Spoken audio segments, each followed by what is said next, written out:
This is an important talk because if you diagnose and prevent progression, you're actually going to prevent glaucoma morbidity and especially blindness. So regardless of whether you have a congenital glaucoma or a juvenile glaucoma, at some point you have to sort of think to yourself, am I treating them well enough? Is there actually progression that is common? And as you can see from all these studies, it is quite common, going up to almost 90% in a study by Heil et al. And a lot of them, even are in the recent past, once we've got our prostaglandins and many other medications, still 15% of them that were recently diagnosed progressed to blindness. So I think we have made a huge stride in thinking in terms of target IOP. So for early defects, anything in the normal intraocular pressure level of 15 to 17, moderate defects 12 to 15, and severe defects less than 12 has made a big difference as far as the analysis and follow-up of patients is concerned. But I think we have to realize that, there is a different rate of progression in every patient. And depending on that, we have to see what are the risk factors. Fluctuations in the diurnal IOP apparently are not that significant, but intervisit fluctuations are probably very significant. So who is at risk for progression? Those with a strong family history, especially of those with advanced glaucoma in the elderly, people who have systemic vasculopathies, who are using chronic steroid for asthma, for skin diseases, people who can't afford medications. And when you look at the eye, you say, okay, this patient has a very severe glaucoma. He has a cup disc ratio of 0.9. The PSD is almost 10. There's intervisit fluctuations. There are higher baseline IOPs, thin corneas, disc hemorrhages that are coming up on and off. The other thing is, what kind of glaucoma does he have? Does he have angle closure glaucoma, a juvenile glaucoma, pigment dispersion? These are the ones that are supposed to be more likely to progress. So having decided that we want to look for progression, what is the best test? It should distinguish which is normal physiological variability from actual change. It should be susceptible or sensitive enough to be picking up it within one or two tests. You don't want to have 10 tests and then be able to say, oh, yes, now there is some change. The confounders, as we all know, in all these tests that we have for progression is that there are timely variations that occur.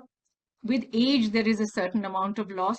And even the fields that we test and we pay so much attention to, each spot is only seen by the patient 50% of the time.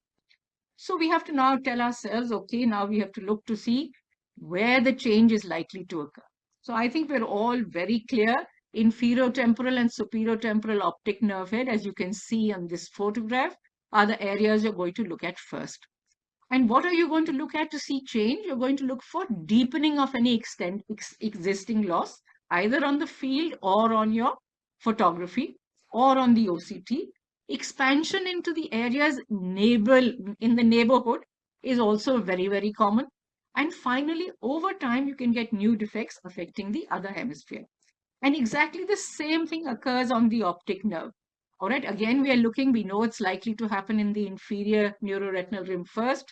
Then there's going to be deepening, then there's going to be widening, and then finally the other side or the other hemisphere is going to be affected. So we tell ourselves that the minimum we should have with us before we try and look for progression is intervisit IOP fluctuations. Are they within 3 millimeters of mercury, 4 millimeters of mercury? Make sure we have fundus photographs or at least fundus diagrams on your case sheets. Perimetry of at least 5 times and an imaging of 4 times helps us to decide what kind of progression is there. Is it a fast progressor, in which case he's going to go blind in a couple of months, maybe years? Or is it a slow progression, which all you need to do is to treat it appropriately and it goes into the way of the age-related loss? So it's the kind of progression that tells us, what should we be doing with these patients.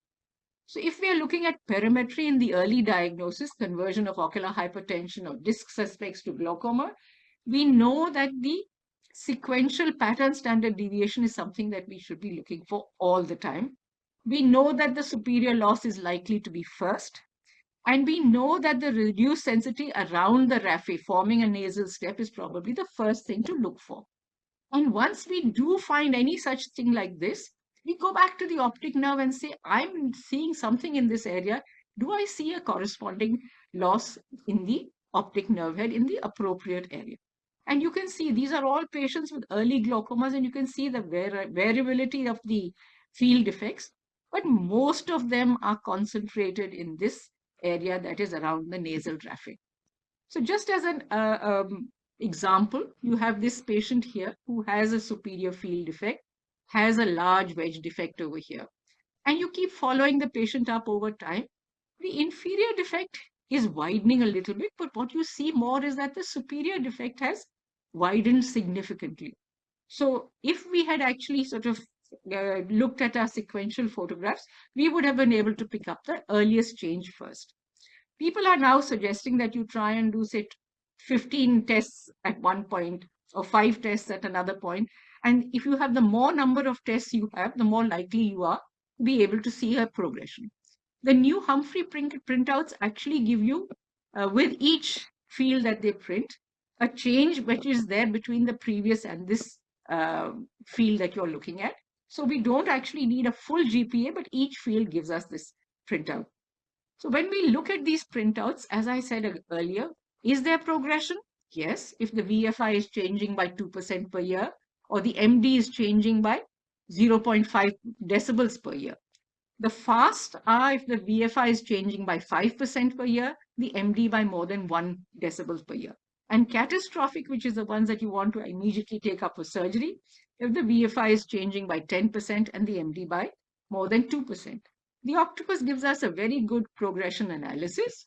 And when we look at OCTs for the conversion of ocular hypertension to glaucoma, what is to be remembered is that an RNFL of less than 79 microns as compared to an average of about 100 looks or will probably tell you that this is likely to progress. An inter-eye difference of more than 9 microns. Similarly, with the GCC, an inter-eye asymmetry of more than 5 microns, especially at the raphe, will tell us that there's likelihood of change. So in this patient, you can actually see he was absolutely fine, and then there was this sudden loss over here. So remember that when you see people with disc suspects or with ocular hypertension, we tend to see them more infrequently, and you will find that suddenly they'll come to you with change if we are not careful. Same thing can be seen with the spectralis. And when we look at the GCC, every one of us knows that there's this arcuate loss that is seen, and a widening of this arcuate loss, either on the diagram or on the photograph, by 1 micron to 1.5 microns per year is very significant. So when we ask ourselves as to why this patient is progressing, the first thing is it fast or slow? Have we managed to achieve target IOP? Is the patient compliant? More importantly for us as Indians, has a gonioscopy been repeated over time? Inadvertently, are they using steroids for a fungal affection of their toenail? Are they over-treating hypertension? Do they have any other problems? Are there any other causes of visual loss? So when we look for urgent management, whenever we see a change, this is in patients who have very severe glaucoma, who are fast progressors, or the scotoma is very central, or the patient has a very long sort of life expectancy. So what you want to do at that time is, if you have not achieved a target IOP and the compliance is the problem, first please simplify prescription, because we tend to write 6, 7 medications and the patient is putting medicines sometimes once a day, twice a day, 3 times a day. So you can simplify them with using combinations and say, put them all morning and evening, give a gap of 15 minutes. Phone alarms. Think in terms of SLT and surgery when required. If the compliance is good, remember that each of the drugs we give patients, 10% of our patients are non-responders to that drug. Please check efficacy of the drug before prescribing it in the long term. Also, as I said repeatedly, steroids are the bane of our existence. Almost every second patient of glaucoma is on some form of steroids. Think of surgery in fast progressors, central visual field loss, and definitely even in the early stages of moderate or severe glaucoma when they first come to you, talk about surgery to these patients. Trabeculectomy in 10 and 20-year reviews has been shown to be safe. It reduces the IOP very significantly, decreases IOP fluctuation. Sure, you may need medications over time. Maybe in a year or two, you may need one medication. You may even require repeat surgeries. But over time, over 20 years, it has been shown that 90% have a qualified success. So just a few examples. A glaucoma suspect, as I said, for us, this kind of field may suddenly drop off. So what we need is more imaging and more frequent imaging to catch the change. For patients with established uh, uh, visual field defects, the first 5 fields itself can predict further change. So you have to look very carefully at the first 5 fields, even if the GPA doesn't highlight any change, and say, yes, there is a downward slope, and this patient is one who needs to be properly followed up. This particular patient, unfortunately, we lost to follow up. And when he came back with this. And then we had to add medications. It didn't work. And we finally did a trabeculectomy. To end, I would say this, when you get a patient who's referred to you with a diagnosis of chronic septal glaucoma, please be very, very careful. Almost 50 or 60% of them will have a shallow AC, and this is the kind of gonioscopy we'll have. The patient here had a 6 to 8 millimeter intervisit fluctuations, progressed from a normal field to biarcuate scotoma. The moment we did an iridotomy, gave medications, the IOP came down, and he's been stable for 10 years. There are other newer modalities that people are looking at. OCTA, changes in the density as well as the perfusion, looking at macular vascularity at the raphe, looking at the foveal avascular zone. And they've actually been able to show that the superficial vessel density is lower with increasing functional damage in POAG patients. PACG also, there are lots of studies that are currently being done. We have a lot of hope on artificial intelligence and probably also genetics that will tell us who is more likely to progress. So I go back to my title slide, preventing progression prevents glaucoma morbidity and blindness. All we need to do is to know where to concentrate on looking at our patients' imaging as well as perimetry, concentrate on the areas that are already defective. You will find the changes will occur around those locations. Once you have diagnosed progression and you've altered treatment, reset perimetry and imaging using the last 2 tests. Lower your target IOP, I would say even less than 12 if you can. Do not miss angle closure in our eyes. Please ask and ask and ask for any steroid use. And remember that a lot of homeopathy may contain bits of steroids, and you can also have Ayurvedic medications which also have the same effect as steroids. And don't hesitate for early surgery, because our motto should be stop it where you first see it. Thank you. Thank you so much, ma'am.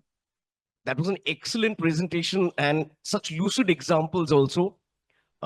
It's a very, very important topic, talking about progression in glaucoma, something which is very much ignored. Like, because we can't be complacent once we start treatment that my patient is under treatment and therefore will not progress. So a question to anybody in the panel. Yeah, sir, please, your comments. Good afternoon, ma'am. Hi. I'm Sumit Chaudhary here. In many cases, in my patients, the advanced cases of glaucoma, the patient comes to me and says this, I'm not feeling well. I'm not seeing well, but in reality, I find the visual acuity is okay. Pressure is well controlled with maximum therapy. Fundus is okay. Even the perimetry reports more or less same as before. But one finding is that there's a slight pallor of the disc increases. In these types of cases, what you do? I would take a sort of take you to task and say, what is adequately controlled? If you have a patient with severe glaucoma, for you, what is adequate control? Adequate maximum therapy, the pressure is less than 10, near about teens, early teens. Okay, less than 10. I would say don't even wait for the teens. 12, 10 to 12. Yes, ma'am. What is the CCT? Because I think the other thing we sort of don't pay that much attention to when we think of progression is CCT. What we have seen recently when we've been sort of looking at our papers over 10 years and 15 years is that a lot of patients who have a CCT of less than 500 are the ones that tend to progress. And as I think everybody is aware, people are saying maybe the CCT has some correlation with the thinness of the lamina, and maybe that's why the progression occurs. But coming back to your question of pallor, you're absolutely right. The elderly patients, if you were to do a carotid Doppler, you will find at least 1 in 5 of your patients have a problem with the vascular flow towards the eye and the brain. So there's not much that can be done about it. We do this quite frequently, send them off to the neurologist. And unless the obstruction is more than 80 or 90%, most neurologists will just give an ecosprin and say follow up. But this is very, very common in patients who have severe glaucoma, who have comorbidities of any kind, especially hypertension. Get a carotid Doppler done and you'll find they'll have 30%, 40%, sometimes even sort of up to 70% sort of obstruction to the carotids. Thank you, ma'am. Ma'am, glad you mentioned about the Ayurvedic, because just yesterday at the dinner here, someone asked me that why don't you use more of Ayurvedic medication to treat glaucoma? And I hope that person is here who asked me. And they were asking us to use more of Ayurvedic drugs. So just to reiterate what ma'am said, that we are not sure of the composition of the Ayurvedic and the homeopathic drugs. A lot of them have steroid-like action. And that has been proven. We had that study, and that's why I said in one line to the gentleman yesterday that it may worsen glaucoma. In fact, we should be very ginger in using it in advanced glaucoma. Will that be fair to say, ma'am? I would say two different things. One is, are there any Ayurvedic medications for glaucoma? And we had many sort of conversations with the Ayush board, and they said all they have is a neurotonic. So for treatment of glaucoma, they give what they have is a neurotonic. Now, whether Ayurvedic medications used for something else is what I was saying. So apparently even things like ashwagandha apparently do have some steroid-like action. And this is something that's used very, very commonly by our patients. So it is worth asking, are you on any homeopathy? And specifically homeopathy that is for eczemas and for asthma will have some kind of steroid effect to be effective. So you will find quite often in patients you're having problems with controlling. You ask them to stop the homeopathy, and after a month or so, you'll see the IOP tending to settle down. But it's not that every medication from homeopathy or every medication from Ayurveda has steroid-like effect, but it's a possibility. And it's a possibility we should be awake about. Madam, can you, if you can stop sharing your screen, we all can see you better. Yeah. Okay. all right. Sorry, I cut my question. With this regard to advanced glaucoma, I have a comment. Since in this, what Dr. Sumit said, that we often see this type of patients where patients' vision, when we see it is normal, whatever was before, visit before, the same vision, same everything. But I think in advanced glaucoma patient, counseling is extremely important. Because these are the patients where contrast is low, and because whenever they are in dim light or it really makes the difference in then where they're in the dim light, where they are when they are going out in the daytime, or when there it is a little bit dark. So all those things, if we reassure the patient, then definitely this patient will go happily home. Because we often see this type of patient where everything is normal, we feel everything is status quo, but still patient keeps on complaining. No, I think we forget that there is age-related change. I mean, the patient is absolutely right when he says that I may have 6/6 vision, but I know my vision is dropping. He's absolutely 100% right. So what we need to do is to actually keep reassuring them, as you said. And additionally, we can use a few things that are now available to us. I think citicoline is something that is actually sort of appreciated by, I wouldn't say by every patient, by I would say at least 20 to 25% of patients will come back and say, yes, you know, my vision seems a little brighter than it was earlier. I'm not sort of, I have no shares in citicoline anywhere, but it is something that one could try in these patients as well, because it is supposed to send a little more blood towards these really pale discs that we are worried about. Yes, Surajita, please. Regarding this topic, I like to send a very quick experience of mine. Like, if you try to find obstructive sleep apnea, and you'll be surprised to find it in many of the patients where you do not expect.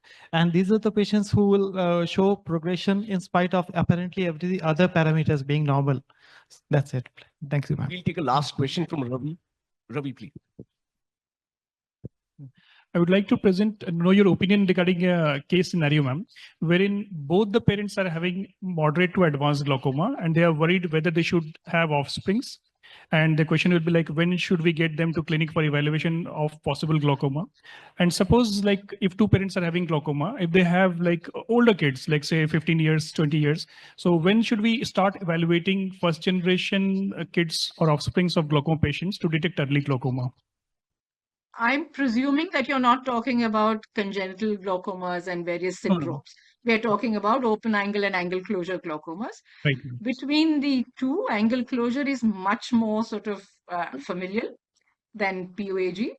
But at which point I would say, I mean, I generally tell them when they're about 14, 16, do nothing else but just get a routine examination and one OCT. If you get one OCT done, you have a baseline against which for the rest of his life, there'll be a comparison to say, what is the difference in 1 year, 5 years, 20 years, 25 years? So a baseline, especially when both parents, as you were saying, both parents have a problem, it is worth getting that one baseline OCT done so that you have some record to say what is the change over time. They may not have it at 14, they may not have it at 16, but they probably will get it at about 30, by which time they're tired of coming to you for a regular follow-up. Just tell them that one record is probably something that is most important. Thank you, madam. Thank you so much, ma'am. I hope you stay with us for the rest of the session. So the take home for the audience is that, in spite of treatment, around 70 to 20% of your patients will progress. They'll be slow progressors, fast progressors, and catastrophic progressors. So keep that in mind. Thank you so much, ma'am, for touching this very, very important topic.